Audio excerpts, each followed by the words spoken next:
Part 1. You will hear the secretary of a social club telephoning a tourist information office to get information for a group visit to the town of Tidborough. First, you have some time to look at questions 1 to 6. Listen carefully to the first part of the conversation and answer questions 1 to 6. Hello, this is Tidborough Tourist Office. Derek speaking. How can I help you? Good afternoon. My name's Clara Swift. I'm the secretary of a social club and we're planning a visit to Tidborough. Oh, yes. So I'd like to ask you some questions, if I may, to help with our plans. Of course. We're here to help. Now, we're thinking of staying in the youth hostel, as we'll be a group and it's quite cheap. Yes, and comfortable too. But could you tell me how far outside the centre it is? Oh, it's not too bad. It's only 1 kilometre from the station, which is very convenient, and 2 kilometres from the very centre of town. There's a frequent bus service. That doesn't sound too bad. Actually, I've tried phoning them but had no reply. You can check out everything you need to know if you go to www.cheapstay.com. That's their own site. It's quite new. And you could email them with your requirements directly from it. Well, that sounds good, thank you. We'll be staying in the 3rd week of March. Will there be any special events going on then? Yes, that includes the 22nd, doesn't it? Good. That's when the street festival is held. It's great fun. Lots going on. It's held every year. OK. And when that's finished, if you've any energy left, you and your group might enjoy a concert we're putting on. Is it classical music or rock? Well, quite a mixture, actually. The point is that it's all performed by local musicians, and between them, they'll be playing most things. It sounds a little strange, but I guess it could be interesting. It seems we've chosen a good week to come. Is there anything else on? Oh, yes, indeed.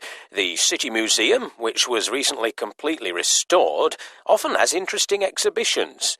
There are some weird and wonderful modern paintings at the moment. That's a good exhibition. Then, opening on March the 24th, when you'll be here, it changes to natural history. I'd recommend it. Oh, I've made a note of that. Now, some of our group are quite young, and they may prefer to do things that they feel are more active than walking round museums and so on. What will they be able to do? Throughout March, in fact, the sports centre is going to be closed. But the swimming pool will remain open, and there's the park for general relaxation. That sounds all right. Before you hear the rest of the conversation, you have some time to look at questions 7 to 10. Now listen and answer questions 7 to 10. And were you planning to go on any excursions while you were here? Yes, I was going to ask you. I gather there's a very picturesque train journey out along the coast? The Beach Express. Yes, it's lovely. It's an old-fashioned train. Not an express at all, in fact, but it chugs along, giving you marvellous views. Does it go often? No, it's just a tourist special, really. But it sets off in the morning at 9:30, and it's very popular, so I'd get there no later than 9:15 if I were you.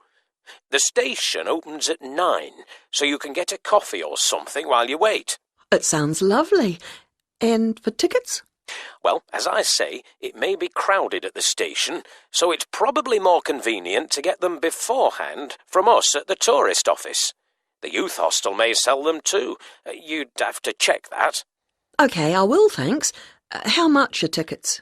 £5, although students get 20% off, and if there are more than 10 of you travelling together, you get 15% off, so it's very reasonable. Yes, that's not too bad. And is it a long ride? Not really. I think it's about 3 hours actually in the train. You'll be back for lunch about 4 hours later.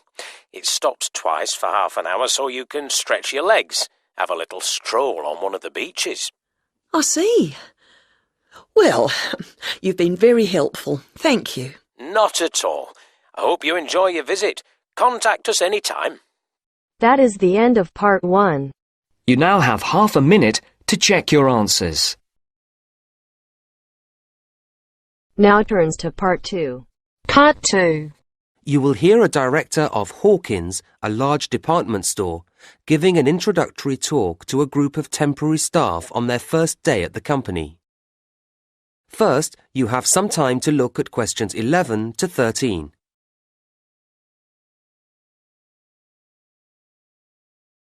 Now listen to the first part of the talk and answer questions 11 to 13. Hello everybody and welcome to Hawkins. I very much hope you will enjoy working here and indeed that some of you may take the opportunity to join our permanent staff. Now, my purpose this morning is to give you a short overview of Hawkins and a few pointers about working here. Then I'll hand over to Celia, Head of Human Resources, to begin the training proper. Right, now we've seen quite a mixed history in sales recently at Hawkins. 5 years ago, we saw the beginning of a success period as sales climbed at an exciting rate, but then they went flat again for a few years, although we're delighted that they've recovered in the last year to rise again, so the future looks bright. As a company, we have to watch and be proactive about where these sales are coming from. All of you here will be allocated to different departments, but you may be interested to know where your area stands in relationship to others. Hawkins was traditionally basically a clothing retailer, and clothes remain an important part of our business, but over recent years we've seen that reduce as food and electrical have both grown, leaving us equally balanced on all fronts at the present time. This is a situation we'd be pleased to maintain, although the general increase in food spending is predicted to affect all major players in our sector. Well, that's us. What about you, as temporary staff? Where do you fit in? Any business that operates in a changing climate must rely heavily on contributions from a flexible proportion of its staff, and Hawkins is no exception. Last year, we recruited temporary staff into every department, and this year we've done that again, actually increasing the numbers, and we expect to take on an even higher proportion next year. So you'll be playing an important part in our success. Before you hear the next part of the talk, you have some time to look at questions 14 to 20. Now listen and answer questions. We regard the Hawkins approach to the retail business as something special.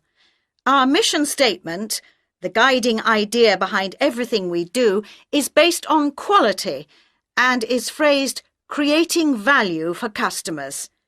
And this belief applies to every customer and every purchase, however large or small. Happy customers means good business for us, and your main aim must always be to keep customers happy. If any kind of problem or complaint arises, don't try to resolve it yourselves or simply leave it to a colleague, but get the assistance of your line manager. It's his or her responsibility to sort it out. A properly resolved problem will mean we get a loyal customer for life, and that's why we need to make sure that everyone who shops here feels they have had a positive experience, not just a routine transaction. We like to remind customers that everything we sell in Hawkins is high quality. It's the basis of our advertisements. But keep customers informed. Let them know about special offer products. To keep yourself up to date about these and all the other aspects of the company, please look carefully through the newsletter that we publish each month. And something else you'll need to do regularly is to talk with your section supervisor, and you do this in your progress meetings, which will be every Thursday. OK? Right, just a few things and then I'll hand over. I think you were all asked for details of your certificates when you filled in your initial application form. Can you make sure that you provide the Human Resources Office with copies of them by the end of the week? There's a pile of information videos on the table at the back there, and I'd like you to take one each. And please make sure you watch it carefully when you get home this evening. It contains lots of important facts and advice. Will you also pick up your security pass by the end of the day from the office on the 4th floor, as you'll need it to get in tomorrow. Don't forget you'll need it to obtain your staff discount when you make any purchases. OK, that really is it from me, so now, Celia, if you'd like to take over. That is the end of part 2. You now have half a minute to check your answers.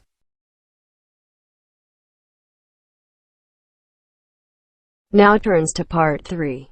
Part 3. You will hear two students, Brian and Emily, talking about penguins, the subject of their current assignment. First, you have some time to look at questions 21 to 24.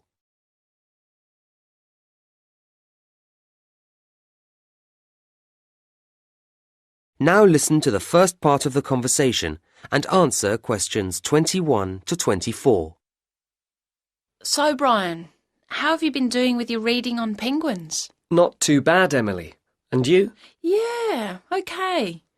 I hadn't realised there were so many differences between the various types of penguin. No, nor had I. Anyway, I started with the Gen 2. And me with the rockhopper. And it turns out they're rather cautious. Not scared of swimming, I trust. Oh, no. But they don't like going about at night. Scared of the dark, I suppose.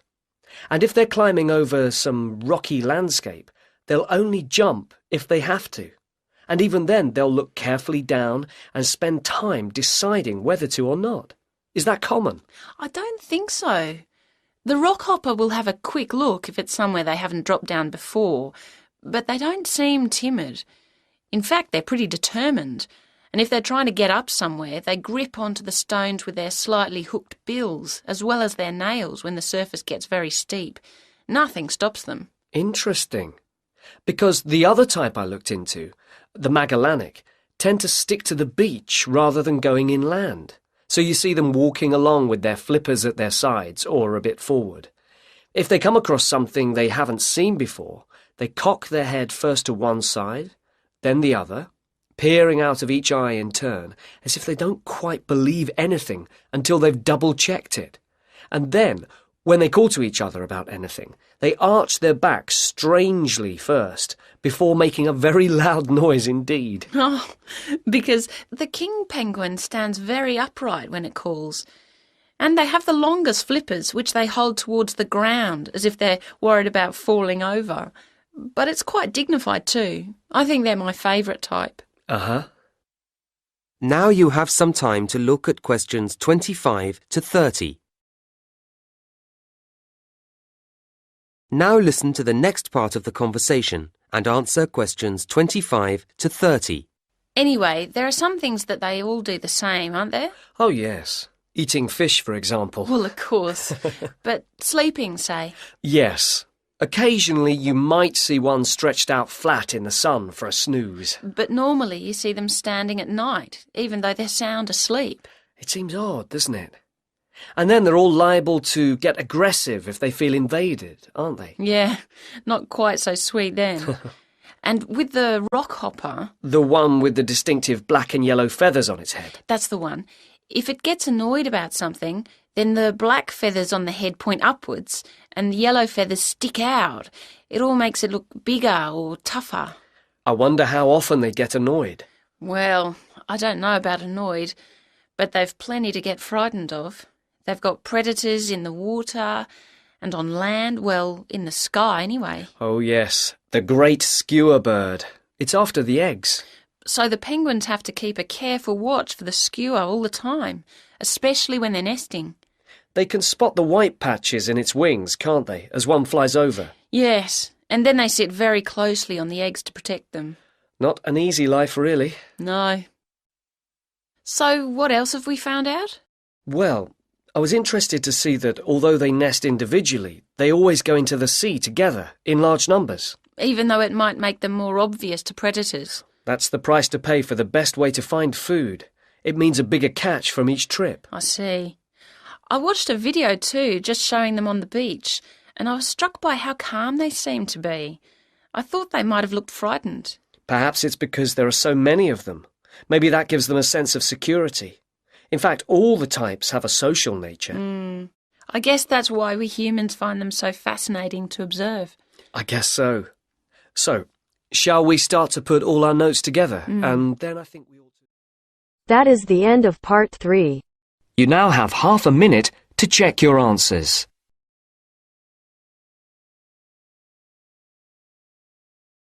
Now turns to part 4. Part 4. You will hear part of a lecture about issues involved in the management of the growth of cities. First, you have some time to look at questions 31 to 40. Now listen to the lecture and answer questions 31 to 40. Now, a key issue in the ability of cities to grow is the question of housing. However, quality is as important as quantity here. But that isn't to say that this is easy to guarantee, and the development, or at least the spread, of many modern cities is marked by the sprawl of slum or shantytown housing. Governments are, of course, keen to address this, but the tendency to demolish them has often proved disastrous, as it doesn't solve the problem unless satisfactory replacements are ready for the inhabitants. What I'm saying is that suitable housing projects have to be lined up to accommodate these otherwise displaced people. And suitable is the key word here. All too frequently, there isn't real consultation, only token gestures. If the residents aren't fully involved, they are unlikely to find the resulting development appropriate to their needs. People need to feel reasonably independent, and strategies for providing accommodation schemes work much better if an approach rooted in self-help is applied.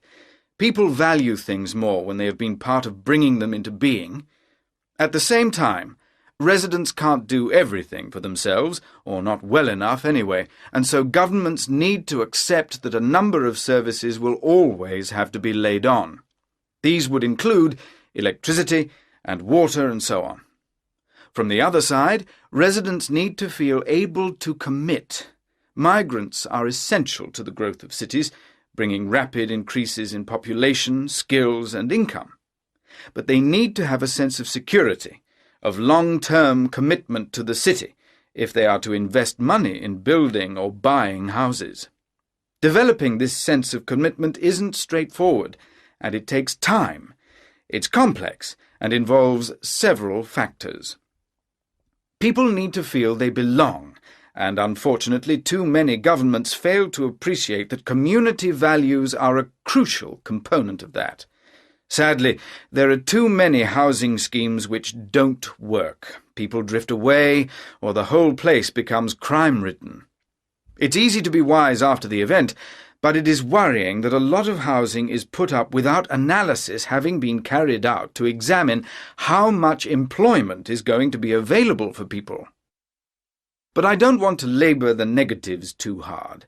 Such difficulties as there are challenges, and challenges that can be, and often are, overcome.